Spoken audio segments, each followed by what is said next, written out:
Live from the Score Atlanta television studios in North Atlanta, this is Georgia High School Sports Daily, powered by IBEW Local 613.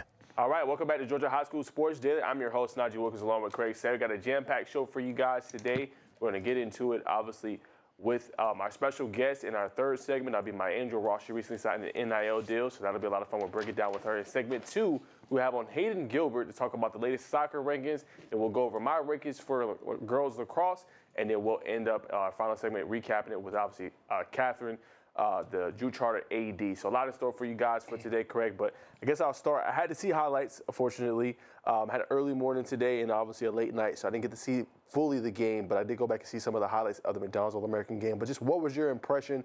Obviously, I've seen a lot of people comment on Caleb, and I want to get your perspective, Craig. They said they feel like he could be probably the best defensive player in this class. I've seen a couple people comment, experts. I think that's big because when you have his talent, how good he is offensively, he could be one of the best defensive players. I mean, I think that translates, well, not just in with UNC, but also in the NBA. Yeah, with Caleb Wilson specifically, I think the way to describe him is versatile. And he's got the size. He's had it for a long time. I think that contributed just to his dominance. I mean, it's impossible for some of these guys to guard him. He's got the huge height advantage. He can go up over them and shoot. He's got the power. But then when you said defensively, that's the big question. That versatility means you have a lot of options on what you want to do with them. I mean, it's not just that you want to put him in the best position. He can play it all. He can do it all. And so I've been interested to see how he's going to work out at college. I think he'll go down as one of the most dominant high school basketball players to ever come through the state of Georgia, just absolutely unstoppable. But then in college, it is going to be a little bit different. Is he going to do more work in the paint? Is he going to try to bulk up a little bit? I mean, it's a little bit of a different game, but I mean, he's versatile enough. He's got the full package. 100%. I can't wait to continue to follow his career. I mean, it's going to be a lot of fun to see what he can do, obviously, at the collegiate level. But I do want to give a shout out to some of the other standout players, Darren Peterson and also Cameron Bouger. They ended up winning co-MVP. Cameron Bouger went off for 16 points and 12 rebounds. He's going to be a joy to watch along with his brother at Duke, and also you had Haley Swain doing a really good job in the girls' McDonald's All-American game as well. But it was a lot of fun. Glad they were able to do it. A lot of Palmertown products was there. Also, AJ DeBonster was another one who was going off to BYU, a team that looked really good this year in the tournament and one of the best prospects in the country. Certainly, and they do McDonald's All-American game. They just do such a good job selecting the players. I mean, they've been doing this for decades now. It's a great process for the selection. Georgia's had some players through it, but it's just good to see that tradition continue, and then just another class of stars is going to be able to use this as that final high school event and then go on to the next level, and they'll have that badge of honor. 100%. Well, all right, guys, we're going to get started with our fast break headlines for today. Craig, I'll let you get us started with the first one. Yeah, this is a big one. Kevin Rivera, shout out to him. He leads Marietta past Cherokee with a 5-goal performance. You see right there, the Wendy's Player of the Week. He scored all 5 goals in Marietta's 5-0 shutout victory over Cherokee in Region 5 Class 6A play. Macon Sampaio had a team-high 2 assists, and then Lawson Baresi, Gabriel McHale, and Rodney Barguinier each added an assist. So that's another impressive aspect of this. It wasn't just him doing it on his own. His teammates were setting him up, 4 different players assisting him. This improves Marietta's record to 10-2 on the season, 4-1 in the region. And then they went on the road last night, got that big matchup with Riverwood, but 5 goals in the game. Great job earning Player of the Week for Kevin Rivera and Marietta. All right, headline 2, Cruz Paul helps Allatoona complete a sweep of Dalton.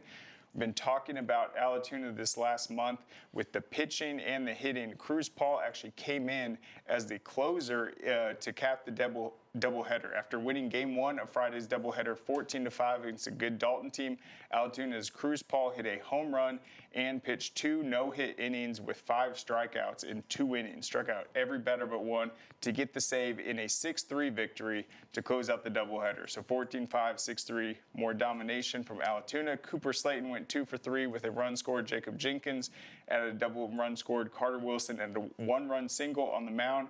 Davis Bardrin got the win with 5 innings pitched, 2 earned runs, and 4 strikeouts. And then get this, in Game 1, Cruz Paul excelled with 3-for-3 hitting, including a 1-run single and 1-run double. So just an incredible doubleheader performance by Cruz Paul. And Alatoona in Class 4A this year has a really good chance. You see North Oconee is a good team. Marist playing very well.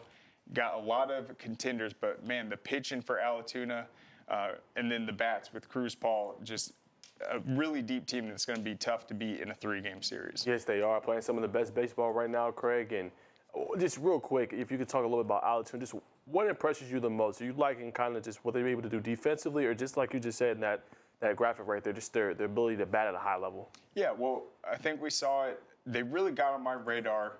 Max wrote the story when they played Southeast Whitfield and had the 3 games in a week, and they combined for a pretty much team no-hitter. They did not give up a hit in 3 games. They also had, I think it was Cooper Underwood is another star pitcher for them. He had 17 strikeouts, school record the next week. And then you see Cruz Paul coming in as a closer. I mean, they are striking out batters at an unbelievable rate. I'd go out and say probably in the last month they're averaging like 12, 14 strikeouts per game. That's impressive. Yeah, guys are not getting on base. So they have a lot of guys that can place the ball correctly. Alatoona is a team that's made great runs in the past. They're in a tough region, so they're going to be battle tested, but they just keep winning. And looking at their season so far, they haven't lost a series. So that's a great sign for them. Losing 1 game to Carsville, bouncing back, winning that 3rd game, knowing that it's going to play out in the seeding for the playoffs. They've been able to handle the pressure very well also, and then just getting it done on both sides defensively. And obviously just the team aspect. I think they're very deep this year. It seems like they're having a very fun season. Spring break's always interesting, though. When you're out of school, you get out of the region. You usually don't schedule those region games during that. So we'll see if they can continue this momentum. But it's going to be, I guess, difficult to continue building it because they're just playing so well. For sure. And there's a spring break question I want to ask you, Craig, obviously about baseball, but I'm going to wait. I'm going to get through headline 4 and 5 real quick, and I'm going to ask you the question later, Craig. But Izzy Rose, she achieved a milestone in Brookwood girls lacrosse win.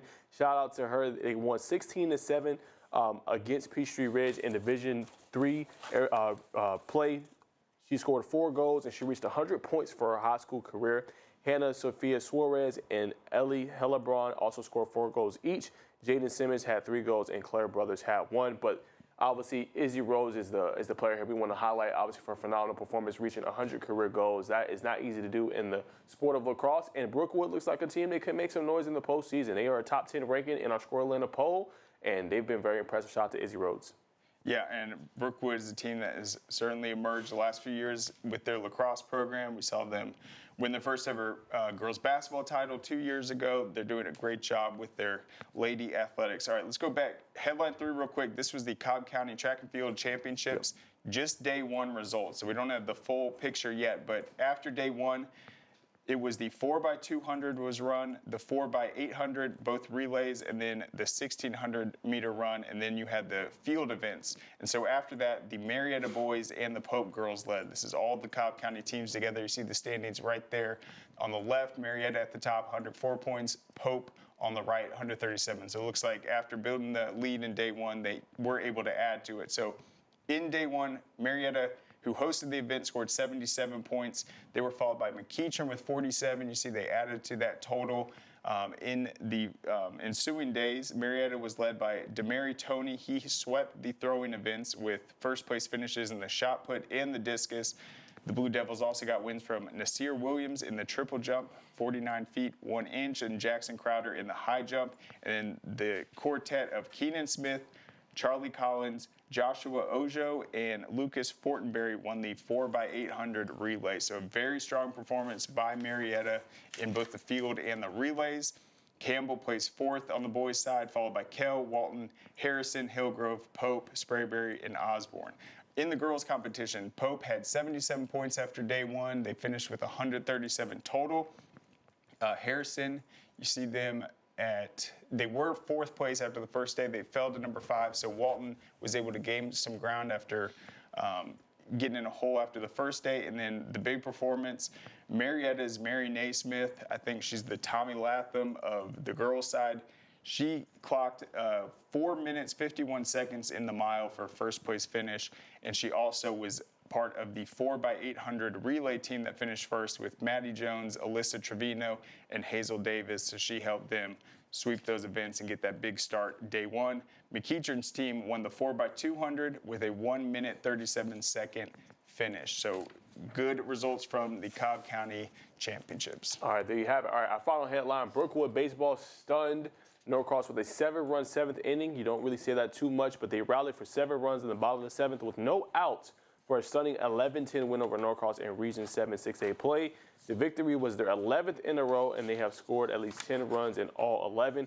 Brookwood improves to 18-7 overall and 8-2 in the region. Boomer Rosinski, he went 3 for 5 with 2 doubles and a run and an RBI in the win, while Carson Tulos, he went 2 for 4 for 2 runs, double, and RBI, and Blake Wright went 2 for 3 with an RBI, double walk, and Diego De Jesus went 2 for 4 with a run. Craig, obviously a great win for Brookwood, obviously coming up with that big 7-run inning. But before we close this segment out, I do want to ask you about not just Houston County, I'm doing a story on them, but also just about the spring break schedule.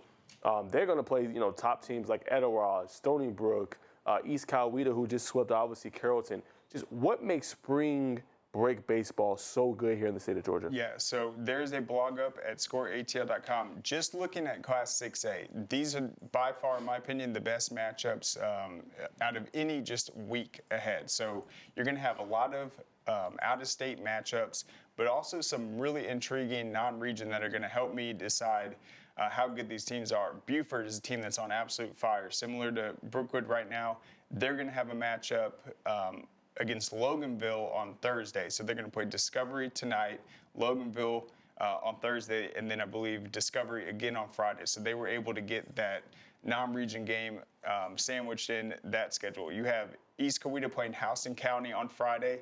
That'll be a huge game, and that's actually part of a doubleheader. They're going to play Stony Brook right after it. Yep. So East Coweta might have one of the toughest stretch in terms of volume and the quality. They also have Locust Grove, Stars Mill, and McIntosh. So they're playing about 6 games in a 1-week span. North Gwinnett tonight is going to play Parkview. That is a huge matchup, number 2 versus number 4. And then Etowah, number 1 team, Southern, a high school out of Kentucky. That'll be tonight. They're going to play Stony Brook, same team that East Coweta is playing. And then they got Newton. And then a week from Friday, this Friday, it will be Houston County at 1:30. So you can see all those matchups right there. Huge top 10 matchups. And then Stony Brook is the team that won their state title in New York. They played a ton of Georgia teams this year. Well, there you have it, guys. That's the ladies there. Coming up after the break, we will break down our soccer rankings with Hayden Gilbert. Great teams are committed, focused on the details, and work hard to be their best. From practice to games, right down to their gear. Your field is a critical part of the game that allows your athletes to showcase their athletic abilities. Sports Turf is committed to bringing your team innovative sports surfaces with unparalleled performance. You bring the vision. Our team brings it to life. This makes my dad proud. He went through his whole career as an employee. Now I'm the employer, something he didn't achieve. We are signatory to IBEW and do IBEW people wherever we go that we feel like they are faster and better than any of our competition. The advantages of being a signatory contractor is you're trained employees. You have unlimited manpower. It allows me to bid on jobs that I ordinarily would not go after. We celebrate the athletes, the buzzer beaters, the record breakers, the wins. Now, it's time to celebrate the people behind it all. The advice givers, the community shapers, the game changers, the life changers. It's time to celebrate our coaches. Join all of us at BSN Sports and show your coach some love by sharing their story with #ThankYouCoach. Man, you know how to do this? Man, I don't even know. I was flipping burgers last week. Violation, unsportsmanlike conduct, impersonating a craftsman. Skilled trade unions are well-trained career pros, not part-timers. Construction is a rewarding and lucrative career with the advancement potential, but you have to do it the right way with the right training. Learn how you can be a pro. Find your career at GeorgiaConstructionCareers.com.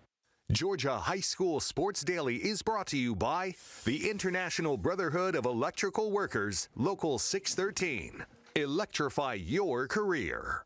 All right, welcome back to Georgia High School Sports Daily. Remember that you can catch the show on the CBS Sports Local streaming app, Zeem, also on the Atlanta News First app, and on the Peachtree Sports Network via YouTube TV. And remember that the show is always powered by IBEW Local 613. All right, we have a special guest. Obviously, along with us is a lot of our content on ScoreTL.com with girls soccer. Before we break down the rankings, any big matchups we should watch out for, any big headlines in girls soccer right now? So when it comes to big matchups, not 100% sure, but as of last night, Pope Laster 2-4 in 6A, okay, or in 5A, play each other. Pope came out on top, so they upset Laster. I'm not sure it's really an upset. You really look at 2 through 6 in that classification, and you really look at those, and they're all kind of equal. There's not really like a hierarchy there. Okay. At this point, I think you would have Pope ahead of Laster in next week's rankings, and McIntosh has to be ahead of Greenbrier just because of head-to-head. There you go. But really, if you played those games over and over, if you played those 100 times they go 50-50 each way. 100%. All right, guys, let's go ahead and pull up 6A real quick so we can break it down with our soccer expert, Hayden. Obviously, at the top, we got West Forsyth, Buford, Harrison, Brookwood, and Walton. I know, obviously, a change for Brookwood, but just what has impressed you so far just about West Forsyth, Hayden? So they're just really consistent. They've only lost one game this season. That was to that Pope team. Mm-hmm. When you just look at them, they're a dynasty. They've won championship after championship. They're just always up there. They're really deep, and they're just really consistent. Gotcha. And then what happened with Brookwood and North Gwinnett this week?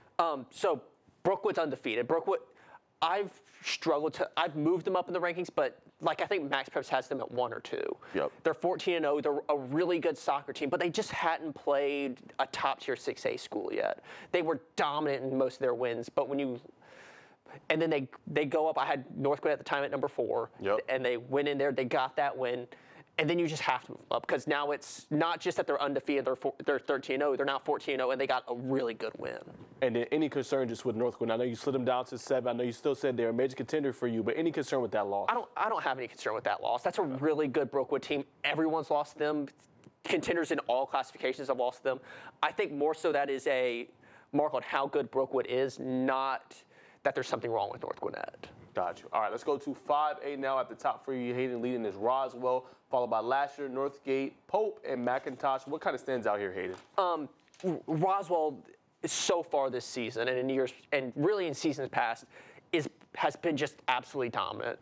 If I was ranking teams just regardless of classification, I may have Roswell at number 1. They've been ungodly dominant. They've beaten everyone they've played. They've beaten everyone they've played pretty handedly. Even great teams, they've come out and just dominated. So they're number 1. Then you look at Laster, Northgate, Pope, McIntosh, and Greenbrier, as I was saying earlier. There's not really a hierarchy in that. If you had those before head-to-heads, especially, if you just look at records, if you look at what they've done, regardless of head-to-head, you could have them in any order, and I don't think anybody would be upset. Okay, good to know there. And then obviously you ranked this week Lakeside, DeKalb. So just how are you feeling about them? I know it was obviously different pecking order. I think a few teams lost, but why did you rank Lakeside, DeKalb? Lakeside, DeKalb is 11-1. They don't have that body of work where you're like, hey, they've beaten this really good team or they've beaten this really good team, but they've just consistently been able to go out there and take care of business and get the wins they needed to get. Got a quick question about Roswell. So last year, we're looking at it, they ended up following Heartbreaker to Marist in double overtime. This year, though, if you look at their dominance, they're ranked nationally number 4. Right up there with West Forsyth. They've only given up 3 goals. No, their defense. So 19 goals last year. They give up just 3. What do you see just with that improvement? I think 19 first off is ridiculous. That's less than a goal a game. Mm-hmm. 3 it's scary. You go into a game not trying to win, just figuring out how to score a goal or 2 to maybe make this a game with Roswell. It's not a. It doesn't feel like it's a try to win against Roswell. It's just try to survive and try to get through this game and keep it as close as possible because it's going to look really good if you have a 2 or 3 goal loss. Yeah, I mean, they probably, would be a really fantastic team to just watch, just see their defense get after it like they've been doing, shutting out really quality opponents too. 100%. Just everything about Roswell this year. It feels like they've taken that next step forward. Last year they lost to a really good Marist team. I think they were one of the most dominant teams in the nation, and it was a heartbreaker. And I think that may be driving into this season. For sure. All right, let's go to 4A. Obviously, at the top there for Hayden, you have Norfolk Coney, followed by Blessed Trinity, Marist, Cambridge, and Alatoona. But a lot of shakeup in this one. What more can you say on this one, Hayden? So when you really look at this, it's really two teams that caused this shakeup. It's Northside Columbus and Harris County. They both lost to Stars Mill. Stars Mill's probably my number 11 team, but they both have losses. There's just when you look at this ranking, it's really 1 through 5 are all really good. Then you get to a little bit messier when you get through 6 through 10. And Hayden, who are some teams outside of the metro Atlanta area that you think could have that season that can shake things up and bring a title outside of Atlanta? Well, I think when you look at 4A in general, Northside Columbus, Harris County, and Stars Mill. Stars Mill came into the season. I had them ranked. I thought they were going to be really good. They had a slow start to the season. They lost to some good teams.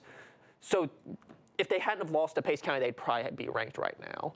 But that head-to-head is keeping them out. And I think they could, as we've seen this improvement through the season, I think they could make a run at a title. And is there a team similar to Lakeside DeKalb in 5A that you've seen in the lower classifications that have earned their spot in the rankings? I'll say I've had Drew Char rank this entire season, the girls team, but 2A was really hard preseason because they had so many teams leaving, and last year they weren't particularly good. But I think when you look at it, it's another one of those things of not the best. If you just look at their schedule, you're not going to be shocked by who they've beaten, but they just go out there and take care of business. Yeah, sure. Let's hit one more ranking before we wrap it up, guys. Let's go to 3A. We'll obviously discuss later more this week, or we'll get into it obviously next week. But Jefferson, Dawson County, Harlem, Lumpkin County, and Oconee County. Hayden, what more can you say here? This is really dominated by the Northeast Georgia area of the state. You look at Jefferson, you look at Dawson County, you look at Lumpkin, you look at Oconee County. All those teams are in kind of that same area. They're in the same 2 or 3 regions. Jefferson has just put themselves ahead because they've beaten Dawson County. I believe they've beaten Lumpkin County. If they haven't played Oconee County, they may have beaten Oconee County actually, but if they haven't, they're going to have to play them. And you really get this. There's not this isolation as much as you have in some other parts, in some other classifications, where it's like, hey, you have a really good team in Northeast Georgia, 1 in South Georgia, 2 or 3 in the metro area, but they're not really playing each other. Got you. Final thought, Craig. Yeah, and so do you think that's going to be interesting in the playoffs, where some classifications are more concentrated in the metro, but others you're going to have a lot of travel in the playoffs? I think it's travel, and I think then you're going in some of these smaller classifications, especially you're going to have some shocking results because you have you have where you can look at and be like, hey, I think that this region is really good, but it turns out that they're not great. They're just only playing each other, and they're just kind of beating up on each other. And then we're starting to see some region champs. So, I mean, how many more weeks or games do we have left for the playoffs? I mean, some of these schools already are wrapping up this week. I think we have another week or 2, but not much left, and then we're going to head to the playoffs. Well, there you guys have it. If you guys enjoyed this segment, want Hayden on more, definitely you guys tweet us at Score Atlanta. But that's going to do it for this segment. Coming up, we'll talk to MyAngel Ross of Lithia Springs.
Georgia High School Sports Daily is presented by GeorgiaConstructionCareers.com. Transform your future today. And by Smart Local 85. Sheet metal is a smart move. All right, welcome back to Georgia High School Sports Daily. We have a special guest on the program today. We've seen her a lot in our curriculum, Dave Hunter, Flag Football Classic for Lithia Springs. That's MyAngel Ross.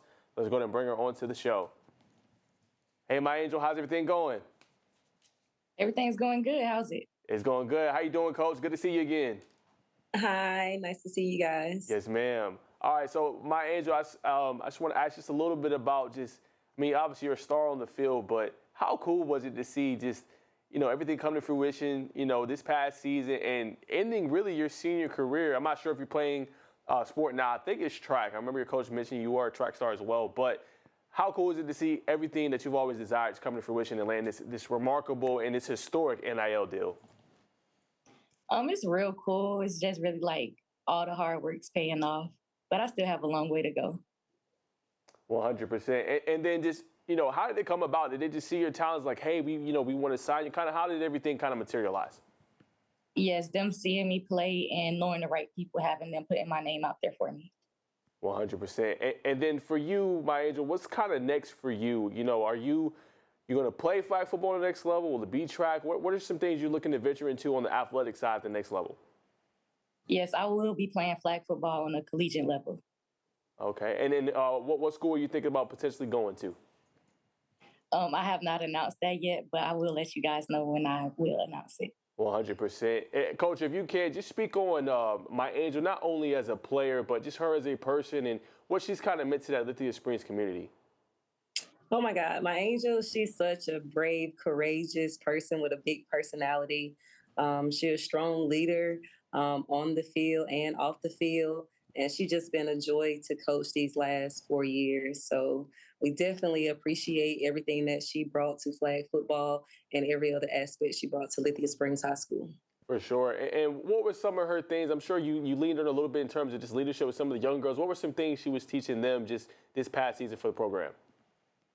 Like I mentioned earlier, MyAngel, she's very knowledgeable about flag football. So pretty much just giving the younger girls her expertise and just letting them know different things that she went through and some things to avoid, how to get better, how to consistently train during off season and during the season. Just pretty much just being that spokesperson and being someone that they can lean on. For sure. And then, MyAngel, I have to ask this cool question, but in terms of just collaboration, who are some brands you would love to collaborate with in the future and potentially, put your name and your brand on? Of course, the big brands, Nike, Jordan, Under Armour, Reebok, the big brands. For sure. Do you have a specific drink company you would like to work with? A specific who? A specific drink company like a Powerade, Gatorade, BioLite? Yes, Gatorade. Okay. It'll be Gatorade. Okay, got you. And I got a question for you. Just this last season, you're an outstanding receiver, but you were able to play quarterback. We saw the speed, all the rushing touchdowns. What are your plans just at the next level now that you have experience playing multiple positions? Whatever's best for me and the team that I'll be playing on, but I will like to play receiver. And then how tough was that to transition this year to quarterback? What are some of the things you learned? The mechanics was hard, but I feel like I always had the IQ to play on a quarterback level. So it was just getting the proper training to throw the ball. And then talk to us about Alternatives Careers and Sports Academy, just your collaboration with them and maybe your conversation with the CEO and how big this is to just inspire other athletes to search for these opportunities. Oh, it's huge, trying to inspire everybody to, no, you can do this. It's about financial literacy as well. It teaches you how to stay stable and what to do when the ball stops. And then obviously when this news hit, it was all over the place in the metro area. I mean, it's huge with NIL still being fairly new. So what do you see just in the future for flag football, other girls maybe that you were able to play with, some younger ones that can also reach out and help grow the sport through these partnerships? It's going to be huge. As you may know, it will be in the Olympics soon. Hopefully it becomes a professional sport. So we just doing what we can to grow it because it will be huge. And then what are you looking forward to most at the next level, just now that you've had the opportunity to get the NIL in high school? Just, I mean, how big are the opportunities you feel for yourself? Huge. Like I said, it's growing and you don't know where it will go. So wherever it do go, I want to be at the top of everything.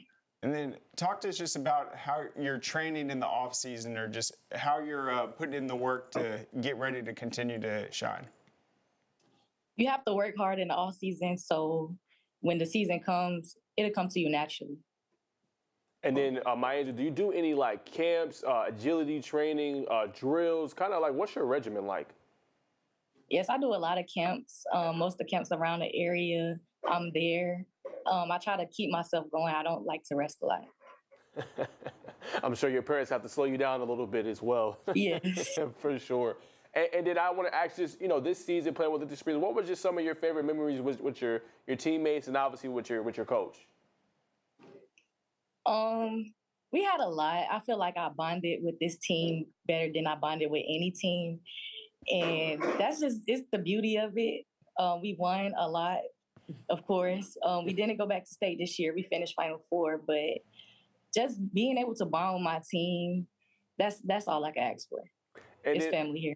Yes, ma'am. And then any advice you would give maybe to others, not in terms of NIL, but just, getting into the sport for the first time with flag football and just how they can get to, a level you've kind of attained so early in your career? If you're going to do it, work hard. Don't let nobody tell you can't do nothing, because you can, and it will pay off.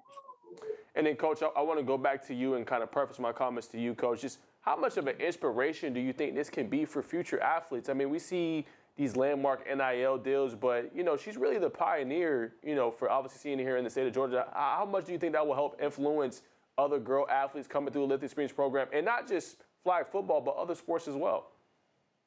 Yes, I think it opened the doors up for a lot of great opportunities for athletes, especially female athletes. And I think with MyAngel getting this NIL deal, specifically here at Lithia Springs, just after her ceremony, a lot of athletes was motivated. It was like, hey, I want to, get on the stage. I want to be that next athlete. So it definitely have them driven and pushing them to do great things as well. For sure. And then, MyAngel, just want to ask, what are some of your core principles? Obviously, you say you kind of, you're restless. You're always relentless in pursuit of what you want to achieve in life. But what are some core principles you like to just live by, or you just hold yourself accountable for? Just never stop working. I convince all athletes to cross-train. Don't focus on such one thing. Do everything that you can do. For sure. And as a final question before we let you guys go, just why do you think cross-training, we hear that a lot in various sports, but why do you think that is so important for athletes in order to be the best of the best? Because when you cross-train, it picks at everything, every muscle, every thoughts of your brain. You learn a lot when you cross-train, and nothing's better than knowing everything. 100%. Well, MyAngel, that's all the time we have. We want to say just thanks so much for you coming on the show and the program and having your appearance here. And keep breaking records and keep making history. Yes, we'll do. All right, there you have it. MyAngel Ross, outstanding player and athlete in person at Lithia Springs. That's all for this segment. We will wrap up our girls soccer rankings and talk a little bit about girls lacrosse. We celebrate the athletes, the buzzer beaters, the record breakers, the wins. Now, it's time to celebrate the people behind it all. The advice givers, the community shapers, the game changers, the life changers. It's time to celebrate our coaches. Join all of us at BSN Sports and show your coach some love by sharing their story with #ThankYouCoach. Dang, where you get this car? You need to join the union. The union? Absolutely. You can get 10 of these. Union construction workers earn the highest wages with the best benefits and the most protection in the construction industry. Find your career in construction. Go to GeorgiaConstructionCareers.com and start your future today.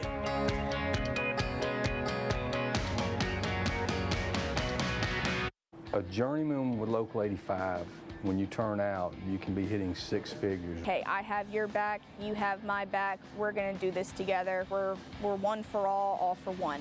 college just wasn't for me. Let's look into actual career jobs that wouldn't take college, where I wouldn't, lose money and all that. Instead of losing a lot more money at the end, why not make money and make more money at the end?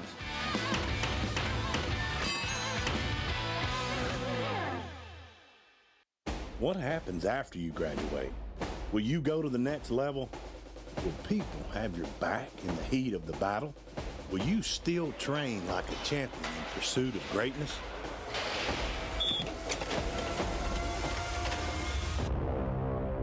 You will when you become an IBEW electrician. Join our team. Visit IBEW613.org. All right, welcome back to Georgia High School Sports Daily. It is now time to get into our rankings. We'll go ahead and finish up with girls soccer. Let's go ahead and go back to where we was. Let's go to 2A. At the top, you have obviously Columbus, Pike County, Morgan County, Callaway, and Sonoraville. Hayden, what more can you say here? So when you look at this, I feel like there is a definite top two in this classification. Columbus and Pike County are both really good programs. They're both right around that 12 or 11 win mark. They've only lost 1 or 2 games each, and they're just far and away the best teams. You look at below that, you got Morgan County, Callaway. Morgan County's only losses are to Pike County, so they're below Pike County, and then Callaway's only losses are to Pike County and Morgan County, so they're right there with them. So you really look at look at this. Sonoraville's a team that's on the rise. I've been moving them up recently, but you really look at this, and it seems like it's a 2-team race. 100%. And I want to ask you about Koala Creek. They fell from 5 to 7 in your rankings. I know Dalton boys soccer, I believe, is usually pretty good. How are the girls managed? Are they not as good this year? I know they're not in the rankings. Just what's your thoughts on that loss? I think so. Koala Creek's one of those teams that they're historically pretty good. They've had a good season. I think they're not playing great right now. That Dalton loss isn't great, but I think you look at them, and I still have them ranked because I still feel like they have that pedigree, and they've had the season where they can still make a run, and I still feel like they're a really good team. Got you. Okay, let's go to Class A Division I really quick. I'm going to bring Craig in on this one to try to chime in a little bit. You bring it up. Obviously, Class A Division I, Bremen, Ace Charter, Social Circle, Malo, Thomasville. Craig, I'll let you take it away. Yeah, you mentioned in Class 2A you feel like there's a number 1, number 2. They had beaten the number 3 and number 4, so you have that justification. You see Bremen at the top right there. Have they been wire to wire, or how is that? No, this is their first week at number 1. Social Circle, I felt like for a long time was the top team in this classification. They were really good. This week they lost to Lamar County, who's ranked number 7 now, but still like not an elite loss, not one of those losses where you're like, oh, this is to a 6A team or a 5A team. It's just not particularly great. And then you have Bremen, who went and beat a Model, who's number 4, so that moved them up from, I believe, number 4 to number 1. And then Ace Charter was sitting at that number 3 spot, and they're a really good team. They're right there with Bremen, Social Circle, Model, so they moved up from 3 to 2. There you have it. All right, let's go to Class A Division II. Obviously, I want to ask you about this big one here. Atlanta Classical Academy. They fell from number 2 to number 4 after a loss to Elite Scholars, who was newly ranked, I believe. Correct me if I'm wrong, Hayden. Yeah. What do you like about Elite Scholars real quick, and then talk about that loss? Elite Scholars is one of those ones that's hard to rank. They've only played 7 games this season. They haven't played all of these teams they haven't played. So it's really hard to rank them when you have such a low sample size. They come in, they beat Atlanta Classical, they're 5-2. So I think that they've shown enough to be ranked. Gotcha. But Atlanta Classical falls. I feel like going into the season, it felt like Lake Oconee Academy was the best team. I still think they're really good. I still think they can be that best team. But right now, it feels like Tryon is just really, really good. Yeah, I mean, it's a good accomplishment for Elite Scholars to be in the rankings. I was covering volleyball this year, and they won their first state title. So it's a small program out of Jonesboro. Starting to see them make some noise. I would not sleep on them because they definitely surprised some people in volleyball this year. 100%. All right, our final one for soccer, Class A through 3A private. We've been talking about this, obviously, all year long, Hayden. I mean, obviously, in our private discussions, also on camera. But big shakeup. Obviously, Savannah Arts is up there. We know GAC's been messing up with the 1 and the 2 all year. Love it. You have at 2, obviously, Savannah Country Day Fellowship Christian. What's your thoughts on this classification? What's the latest? So when you look at this classification, GAC from week 1 to week 6 was number 1, no question. really good team. I think they were ranked inside the top 10 in the nation in the spring girls soccer rankings. Lubbock came in and they got a huge win over GAC. They got everything they needed. They moved up from, I believe, number 5 to number 2. Because that's a huge win. That's a win over number 1. But Savannah Arts has been so dominant this season. They have wins over Savannah Country Day. They have wins over. They have basically wins over everyone you could ask them to have wins over. So I feel like right now they're playing such great soccer that they have to be number 1. And then, real quick on this, is the parity high in this classification? You would say like anybody can win on any given like weekend or Friday or Saturday, or is there kind of a dominance at that top 3? There's not. I went into this week before that Lubbock Law from GAC. I thought GAC is that top team, and maybe Savannah Arts is right there with them. Now I'm not sure. I feel like really you could see probably 10 or 15 teams make a run at it. Like when you really look at this, like Paideia is a really good soccer team. They haven't had the season that they're a defending champ. I don't think they have the season that maybe they thought they were going to have, but still, like, they're a defending champ. Walker's really good. Wesleyan's really good. Mount Vernon's really good. And Mount Vernon's is not right. Hebron's undefeated and is just barely in the rankings, mainly because of, once again, that their resume is not as good as some of these other teams, but they're an undefeated team's at number 10. There's only a handful of undefeated teams in the entire state. That's a good point. Well, there you have it. That's our girls soccer rankings. Let's go ahead and real quickly get into our girls lacrosse rankings before we wrap up this segment here. Obviously, I had at the top Cambridge. They have been very impressive. I mean, their resume is phenomenal so far this year. I love what they've been able to do. They are on a streak right now. They beating impressive teams like Lake Highland Prep out of Florida. Milton handed them their first in-state loss. We talked about that in a long time. Fellowship Christian and North Gwinnett. And like I said, the most impressive was the 14-9 victory over Fellowship Christian. They've been impressive, picking up 2 ranked wins. Fellowship Christian, I still have in the top 2, current 2-game losing streak. They will face Centennial. We'll see if they can get off the schneid here. Wesleyan went 2-0 this week. They picked up wins over GAC and Buford. They faced Stars Mill and got a big victory on Monday, so credit to them. Stars Mill is my number 9, and put Marist in this poll. Westminster fell out for me. Now, I got a question. I know BT was a team that you thought maybe had a slow start, a rough patch. It looks like they've moved up a little bit. You see them starting to get hot. Yeah, they're starting to kind of find their rhythm a little bit, Craig. It's just it's kind of what Hayden was saying in soccer, the quality losses. Like, they've played so many of the elite teams in lacrosse that I'm trying to keep them in that top 10, and I think that's going to make them battle tested. When you see, they're 12-6 and in the state championship game, because last year they made it. So I think they have enough in order to make a run. Yeah, and this Division I, I mean, it is loaded. You see all those private schools in there, Fellowship, Wesleyan, Mount Perrin, Lubbock, BT, Holy Innocents, St. Pius, but then you got Cambridge up there. Yes, they are for real. Yeah, with their record, they're only lost, to West Forsyth in the state? That is it. And they're the top team in Division III. Yeah, and then I think they actually had a pretty tight game with North Gwinnett. I think maybe this last night, but looks like they're still playing these top 10 matchups to prepare themselves. Yes, and they're winning. That's the key part there. They're winning the top matchups, and they're scheduling out-of-state opponents too, and still beating the top teams in Florida and all across the Southeast. Yeah, I mean, it would be interesting to see what they do with this. They're up there nationally ranked. They've been good for a long time, but I mean, they clearly have the target on their back right now. Yes, they do. All right, let's go to the Division II now. At the top for me, I obviously have Milton. They've been the most impressive year in and year out. Only 1 in-state loss so far. They got back off the side, went 3-0 this week. They beat Division III number 7, Alpharetta. Then they beat Bishop Arrington out of Virginia and Glenlake Country out of Maryland. So you know how Milton does. They always leave the schedule out of the state. And obviously I have Johns Creek. I was very impressed with them. They defeated North Gwinnett in Harrison this past week. They're 13-1 on the season. Last year's on a current 4-game winning streak. They beat Roswell, Charlotte Country Day out of North Carolina, and Cardinal Gibbons out of North Carolina as well. And in Decatur, they defeated Chamblee this past Monday night, 12-7. So we'll see. Lakeside Evans, I really like. They've been very impressive. And Greenbrier made their debut for the first time this season. And then Pope, we mentioned last night, they beat Lassiter, number 3, beat number 5 Pope, 19-11 at home. It looks like they've been on a 5-game win streak since that Milton loss. Lassiter's up there pretty high in the rankings, but I mean, do you think still that potential rematch with Milton as where they need to get above. Yeah, that's definitely looming for sure. I definitely think you can see that. My outsider shot I would give there is Johns Creek. Last year, remember, they started 6-0, struggled down the stretch. I think this year they're playing with more of a vengeance, and they want to get it done. So that's another team I would say in that top 5 to watch out for. Yeah, I feel like they were probably in the toughest region in the state last year. Had a historic season, but, Yes. I mean, it was, murderer's row in that region. Man, it was tough. All right, let's go to Division III to kind of wrap us up for this segment.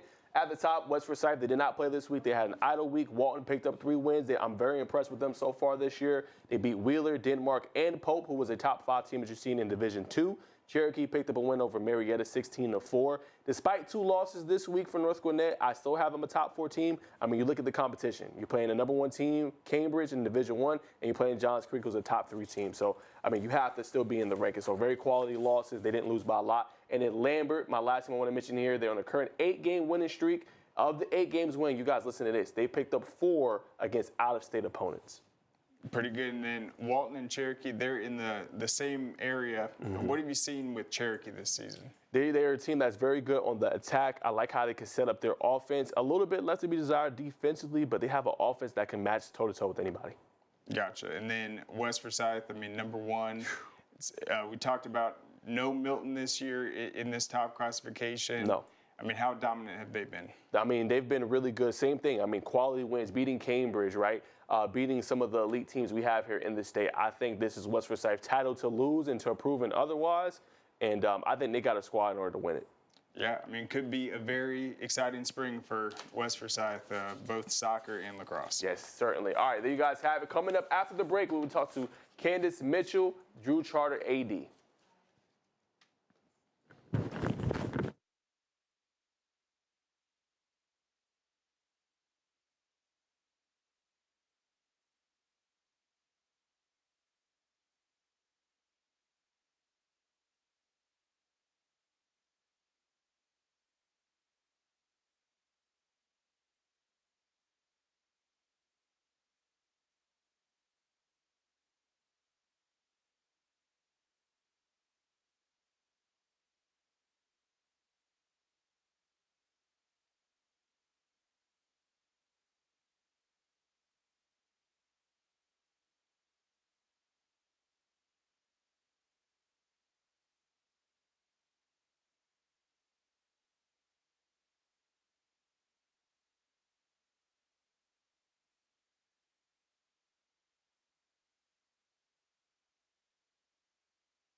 All right, welcome back to Georgia High School Sports Daily. So now we guys have a great exclusive interview for you with Kandice Mitchell, Drew Charter, AD. So we're going to welcome her into the show. There she is. How you doing, Ms. Mitchell? How's everything going? Hello there. I'm doing wonderful. Thank you for having me. Yes, ma'am, of course. So I did try to do a little research on you. I know you've been at Drew Charter for a little bit, but for those watching at home, just really quick, in like a minute or so, just tell the audience a little bit about your background, just things you've been able to accomplish so far in your career. Yeah, absolutely. Most of my career in athletic administration was through Atlanta Public Schools. I was one of the district ADs for Atlanta Public Schools for about 7-8 years. And then I left and took a position with USA Football where I was director of sport development, played a major role in a lot of research that we did as far as being able to get flag football into the Olympics, and initiated the application for the NCAA to consider flag football as an emerging sport. But I was missing a lot of what I did on the local level. And I just wanted to get back into interscholastic athletics, had an opportunity to come back. When I heard of the Drew Charter opening, I was excited to jump on board just to kind of get back into it. You know, it was interesting coming from a district level to being on the building level. But what I do at Drew Charter is a little bit different because it's almost like being a district AD and a building level AD all in one. So it's like the best of both worlds on a small campus. But everything that I do, I get to see it come to fruition, like right there, front lines. And it's been exciting. I joined Drew late spring of 2024. So this has been exciting. And of course, you know, one of the main things the kids were asking me when I got there, we know about your connections to football. Will we ever get football at Drew Charter? I know we're going to get flag football. And so flag football was at the top of my to-do list when I joined Drew Charter. And so I'm so excited to watch this come to life.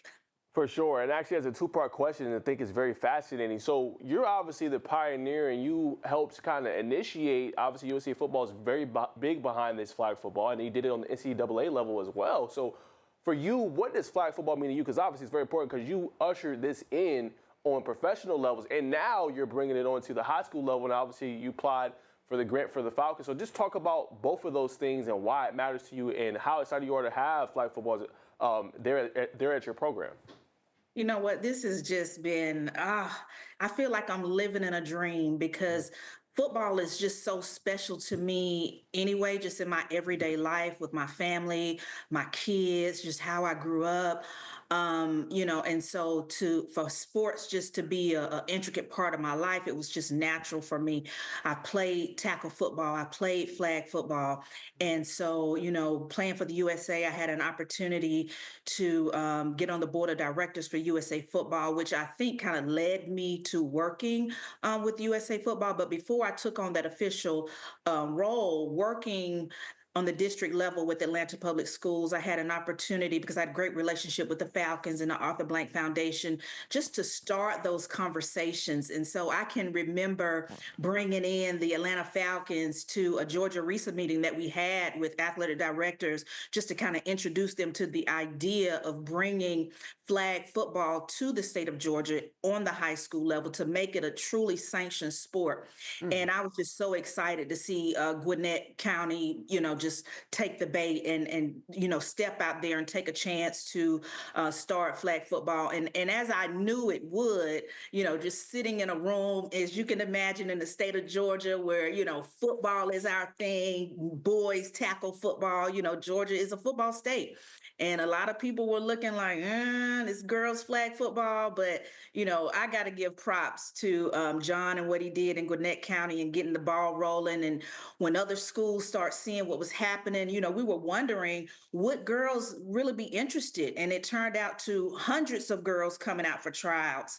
And you can see how it has just grown and grown. And this past school year, we had 270 schools on board in the state of Georgia. And, you know, as of maybe a month ago, there were an additional 15 schools.